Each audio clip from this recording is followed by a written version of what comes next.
Yun, magandang araw po sa inyo lahat. Welcome po sa Makapili TV. So ito, pag-usapan lang po natin itong mangyayaring labanan po na pagiging mayor ni Yorme Isko at ni Hani Lacuna. So, alam naman natin sa survey po na lumalabas sa Maynila, si Yorme po ang may pinakamalaking tsansa na maupo bilang mayor uli. So, makakabalik po siya bilang mayor. Ngayon, ang ginagawa po ng kanyang mga makakalaban sa pagiging mayor, yung hanapan siya ng butas nung siya nakaupo bilang mayor ng Maynila. So isa na po sa mga ibinabato kay Yorme yung malaking utang daw na iniwan niya sa Maynila. At andyan pa yung mga sinasabi nila na nagbenta pa raw ng mga property ng Maynila para lalong mabaon po sa utang ang lungsod ng Maynila.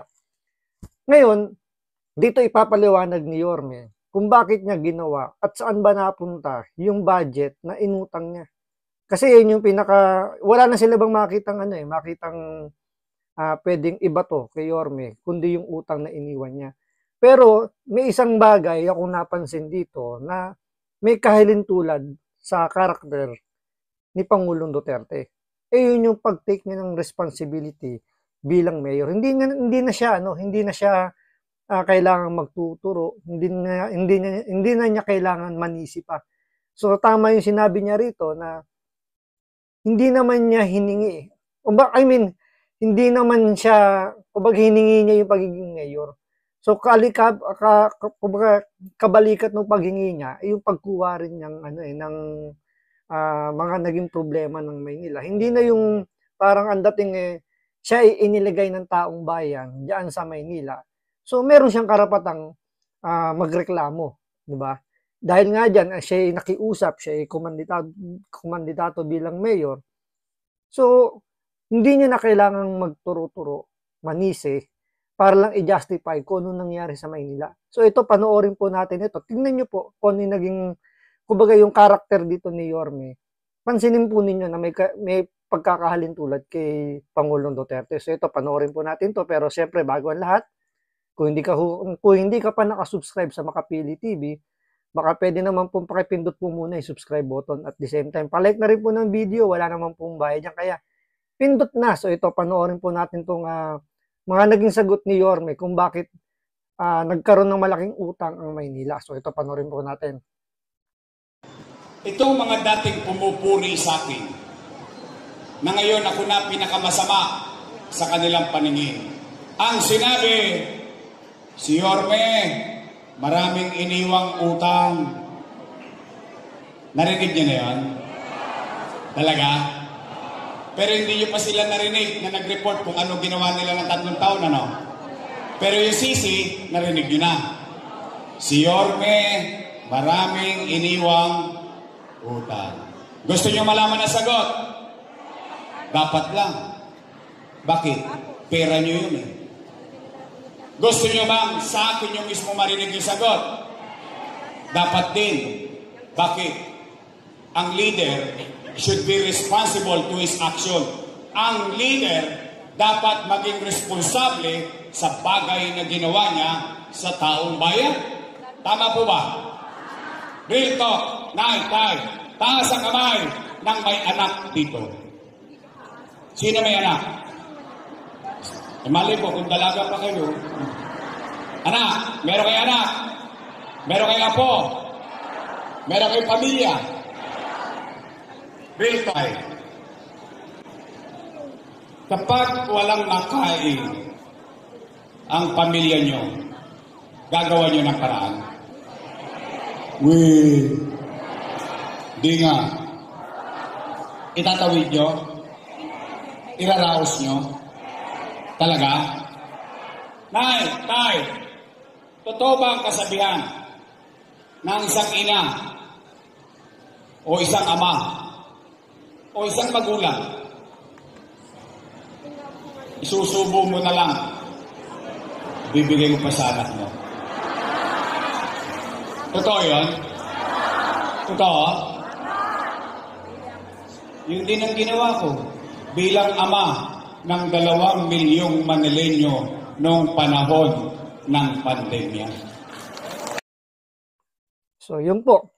kung mapapansin nyo, doon sa una niyang speech, di ba, sabi nga niya, ang leader kailangan tinitake niya yung responsibility. So, pareho sila ni Pangulong Duterte. So, tinake niya yung responsibility bilang mayor. Di ba, na hindi na kailangan magturo pa kung ano yung mga nangyari. Sabi nga niya rin dito, na nauna pang sisihin siya kaysa mag-report yung nakaupong mayor ngayon. Which is parang napakamali, di ba? Parang, nangyari na yun eh. So, sa loob ng 3 taon na ikaw nakaupo, anong ginawa mo para resolvehin yung problemang iniwan nung nakaupong mayor dati? Di ba? Hindi na, parang, kung maninisi ka rin lang ngayon, so, ibig sabihin, hindi mo ginawan ng paraan yung problema nung nakaraan. So, kaya nga napakaganda ng sagot dito ni Yorme na tinitake niya yung responsibility.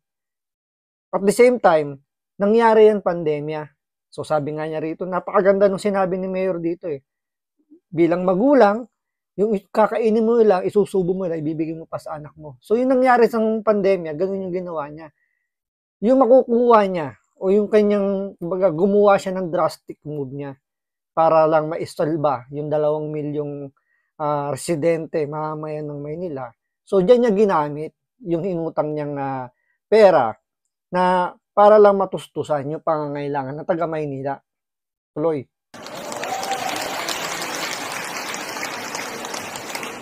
Nay, Tay, when you elected me in 2019 as mayor, I took the responsibility. Wala kayong narinig sa akin na reklamo. Hindi ko tinuro ang daliri ko sa nakaraang administrasyon na walang iniwan sa aking pera. Anong ginawa ko? Kinargo ko na lahat yung responsibilidad. Bakit? Hiningi ko sa inyo maging mayor eh. Hindi nyo naman binigay sa akin yung nakusa eh. Hiningi ko muna, binigay nyo sa akin. Di lahat ng problema nun, kargo ko na. Tama, mali? Nay, Tay, wala kayo narinig reklamo. Anong ginawa ko? Nilinis ko Maynila. Inaayos ko Maynila. Pinuhuli ko lahat ng mga tulongges. Natutulog kayo ng mahimbing kahit madaling araw. May gobyerno sa Maynila. Inaayos ko negosyo para makapagtrabaho ang tao. Pati matanda, nagkaroon ng oportunidad magkatrabaho sa Jollibee, McDonald's, and so on and so forth. Umaayos na tayo. Nag-issue ko ng tax amnesty. Wala ng pera. Nag-amnestiya pa. Umaangat na tayo. Kinokopya na tayo ng buong bansa. Biglang boom! Pandemya. Mauhulaan, diba? Na magkakapandemya. Ano ang epekto ng pandemya? Wasak ang ekonomiya.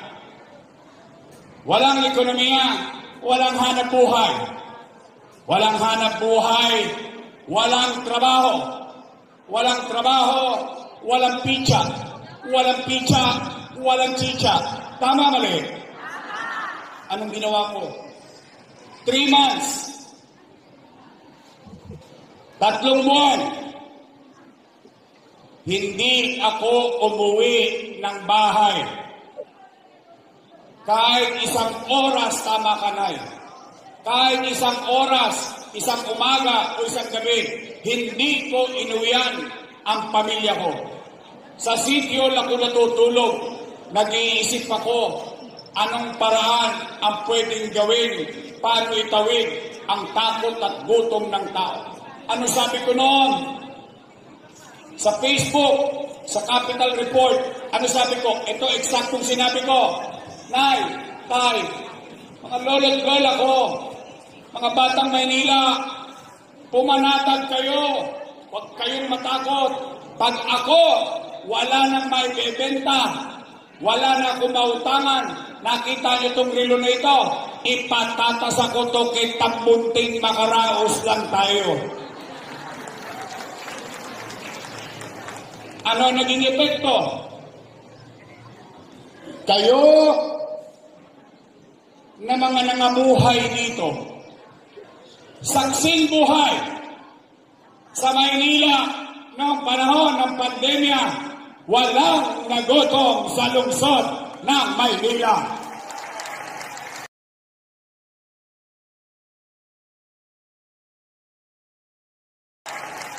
Buwan-buwan, nagkaroon tayo ng food box. Hindi pa naubos yung food box, dumarating na naman yung food box. Tama mali? 700,000 families kumakain panatag. Ano pa? Nakabili tayo, remdesivir, tocilizumab, molnupiravir, mamahaling gamot. Mabuhay lang yung isang pasyente ng COVID-19. Which is totoo talaga, di ba? Maraming mga ibang hindi naman taga Maynila, pero pumupunta sa Maynila para maka-avail ng mga gamot na in-order ni Yorme. Isa sila sa mga lugar na talagang nakapag-invest ng mga gamot. Sa kanila rin nag-umpisa yung overnight na pagbabakuna, na wala nang tulugan, talagang 24 hours dun sa Luneta. So maraming nakinabang kahit hindi taga Maynila. At isa pang beses dyan na ginawa pa ni Yorme na isa rin sa pinupukol sa kanya na yung sinabi niya na kahit daw yung clock tower na ng City Hall ng Maynila, ibebenta niya kung kinakailangan. Maitawid lang yung mga taong taga Maynila. So, pati yung ginawang issue yun kay Yorme na parang ang dating, yan, lahat na ibinibenta ni Yorme para lang magkapera. Pero hindi nila nakuha kung ano yung konteksto ng ibig sabihin ni Yorme doon. Nang sa kanya bilang ama ng isang lungsod, lahat gagawin niya.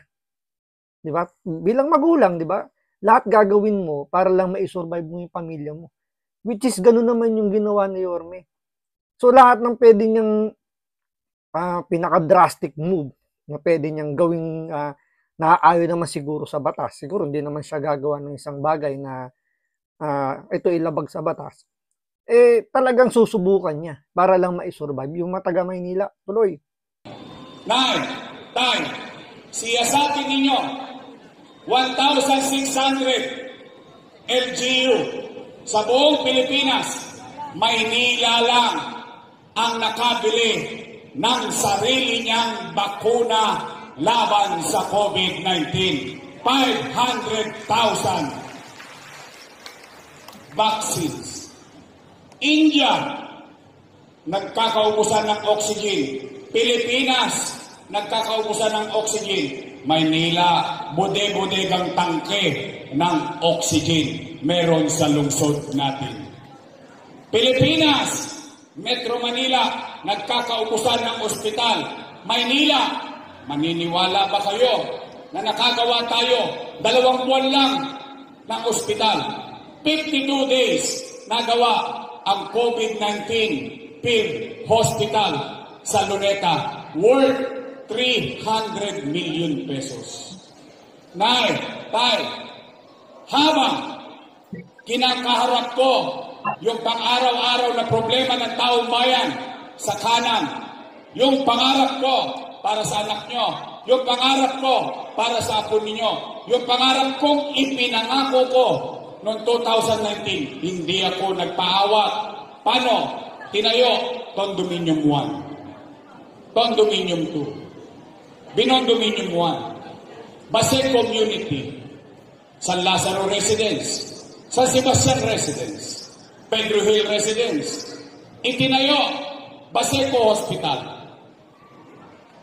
Pinakabago, pinakamodernong bagong ospital ng Maynila, 10-story, fully air-conditioned public hospital na may MRI at CT scan machine. Itinayo, Rosario Almario Elementary School, Magsaysay High School, Manila Science High School, Albert Elementary School. Tanong, Nay, saan ko kinuha yung pera na yun? Umipot ako ng gitna. Hindi. Ginawan ko na parang. Wala akong tinurong daliri. Wala akong sinisi. Why? Nagpaboto ko ng mayor eh. Hiningi ko sa inyo maging mayor. Di responsibilidad ko yun. Anong ginawa ko? Nangutang. Saan ako nangutang? Dapat ninyong malaman. Sa gobyerno. Ha? Ang labo mo naman kausap, Yorme. Amerika nangutang, Pilipinas nangutang, ibang bansa nangutang. Ikaw nangutang din sa Pilipinas? Opo. Nay, Sino may-ari ng land bank? Gobyerno. Sino may-ari ng DPP? Gobyerno. Madalit salita. Nay, tay, hanggang sa Kodli, para mas madali natin maintindihan, imumwestra ko. Itong ulo ko, hanggang paa, yan ang buong gobyerno. Dalawa ang bulsa, isa sa wakali, isa sa nangka. Sa kaliwa, anong laman? National Government Financial Institution. Sa loob, Land Bank of the Philippines, Development Bank of the Philippines. Paldo, siksik-kilig-lig, umaapaw pa. Sa kanan, City of Manila. Walang pera. Anong ginawa ng ama ng lungsod ng Maynila? Dumukot sa kaliwa, nilipat sa kanan para makaraos ang batang Maynila. Yun daw ay mali. Malinaw yun. Malinaw yun. Sabi nila, bakit tong araw, papuri-puri pa sila? Bakit ngayon yun ay mali? O sige, mali pala yun di mali din sila. Bakit? Kasama ko silang gumawa nun Tama. Diyan sila nabutasan ni Yorme. Kasi nga naman totoo, magkakasama sila noong mga panahon na yan. Bakit nila inaprobahan yung proposal ni Yorme? Kung doon pa lang mali na, ibig sabihin, mali rin yung ginawa, yung, kumbaga, sinong-ayunan nila, yung pagkakamali ni Yorme. Pero wala namang kumbaga, tama naman yung ginawa ni Yorme kasi pinangutang siya ng bangko, which is national government naman yung may hawak. Diba kasi kung mali yung ginawa ni Yorme, hindi siya pautangin ng bangko. Pero yun nga yung pinalalabas ng mga kalaban niya sa politika na dahil nga sa malaking utang na iniwan ni Yorme, siya na yung pinakamasamang tao sa Maynila dahil nga inilubog daw niya yung Maynila, yung mga mamayan ng Maynila sa utang dahil mamayan din ng Maynila ang magbabayad ng utang na inutang ni Yorme.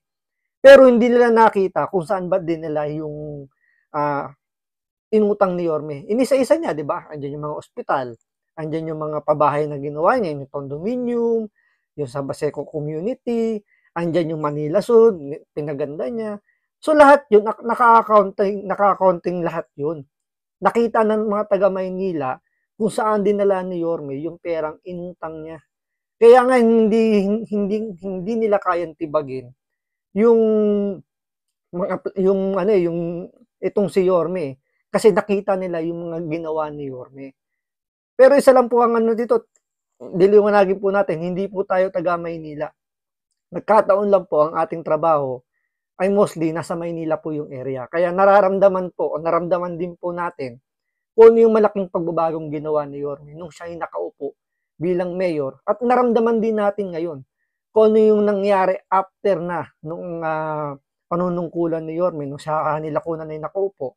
Nakita natin yung malaking pagbabago na bumalik sa dating sistema yung Maynila, lalong-lalo na sa Divisoria na talagang gumulo, bumaho, sumobrang traffic uli dahil nawalan na ng sistema, dahil binago nila yung sistemang ginawa ni Yorme.